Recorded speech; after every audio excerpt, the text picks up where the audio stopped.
আসসালামু আলাইকুম এভরিওয়ান, সবাই নিশ্চয়ই অনেক বেশি ভালো আছেন। আলহামদুলিল্লাহ আমিও ভালো আছি। বন্ধুরা, আসলে অনেক দিন পরে আপনাদের সামনে আমি একটি ব্র্যান্ড নিউ ব্লগ নিয়ে চলে আসছি। তো আজকের ব্লগটি সামান্য ইনফরমেটিভ হবে। আর আসলে অনেক দিন কেন আমি ব্লগ করতে পারিনি আর আপনাদের সাথে কানেক্ট থাকতে পারিনি, সেই বিষয় নিয়ে আজকে আলোচনা করব। তো তাহলে অবশ্যই যারা এখনও আমার চ্যানেলটিকে সাবস্ক্রাইব করেনি তারা সাবস্ক্রাইব করে দেখতে থাকুন ভিডিওটি।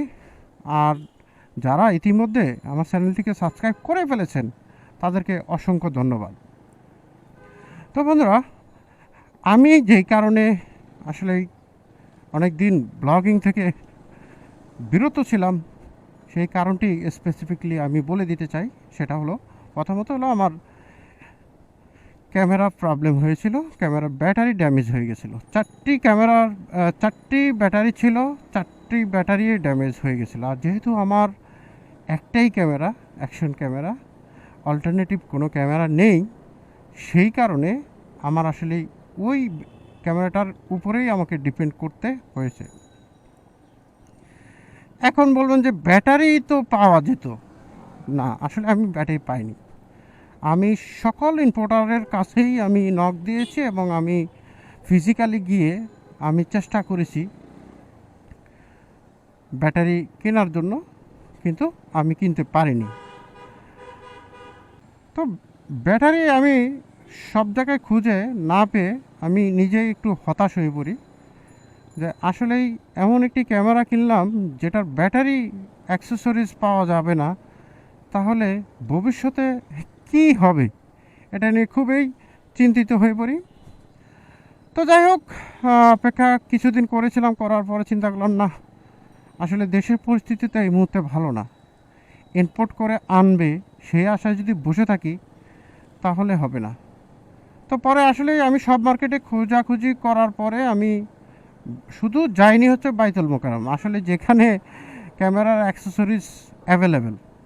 তো যাই হোক, আমার একটু নেগলেন্সির জন্য আমি সেখানে যাইনি। আমার বাসা মিরপুর থেকে বাইতুল মোকাররম অনেক দূরে, তো যার কারণে আমি যাইনি। তো পরে হলো আমি ফাইনালি সিদ্ধান্ত নিই, না আমি বাইতুল মোকাররমে যাব। মানে বিভিন্ন সোর্সে আমি খবর পাই আর কি, যে বাইতুল মোকাররমে গেলে হয়তো বা আমার ব্যাটারিটি পেয়ে যাব। তো খবর পেয়ে আমি চলে যাই এবং বাইতুল মোকাররমে গিয়ে ফাইনালি আমি ব্যাটারিটি পেয়ে যাই। যাক, আলহামদুলিল্লাহ। তো এবং আমি 2-3টা দোকানেই পাওয়ার পরে আমি যাচাই করে আমি অরিজিনাল ব্যাটারিটাই আমি কিনে নিয়ে আসি। আর অবশ্যই আপনাদেরকে বলে দিচ্ছি অরিজিনাল ব্যাটারি চেনার উপায় কি। এখন আমার কাছে একটা উপায় আমি বেস্ট মনে হয়েছে, সেটা হলো, আমি যখন SJCAM 6 লিজেন্ড আমি কিনি, তখন আমার যেই ব্যাটারি আমার সাথে দিয়েছিল ক্যামেরার সাথে, সেটাই ডেফিনেটলি অরিজিনাল হবে।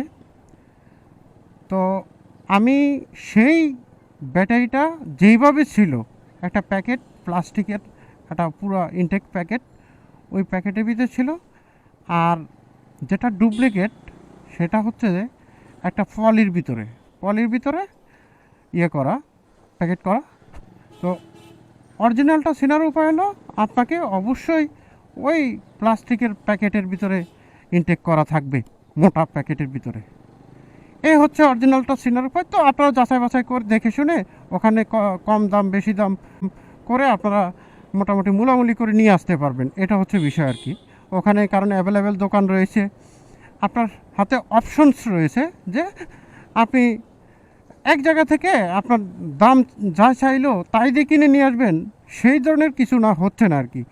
আপনি চাইলে আপনার অপশনস আছে, আপনি যে কোনো দোকান থেকে মূলামূলি করে আপনি নিয়ে আসতে পারবেন।